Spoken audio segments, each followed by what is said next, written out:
পিছে যাও।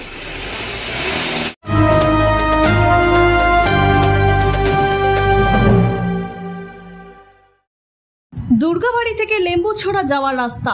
এই একই গ্রামে প্রাক্তন বিজেপি বিধায়ক কৃষ্ণদুন দাসের বাড়ি। গর্ত 2.5 ফিট হয়ে গেছে।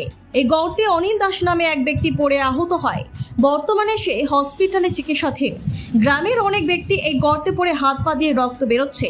যারা অচেনা ব্যক্তি আসছে এই রাস্তা দিয়ে তাদের যানবাহনের অনেক ক্ষয়ক্ষতি হচ্ছে। গতকাল একজন হ্যান্ডিক্যাপ ব্যক্তি পড়ে নাকে দিয়ে ছোট লাঠি ঢুকে যায়।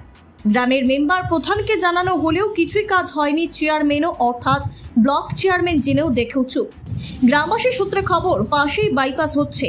ওই বাইপাসের বড় বড় গাড়ি এই রাস্তা দিয়ে যাওয়াতে এই রাস্তার এই বেহাল অবস্থা।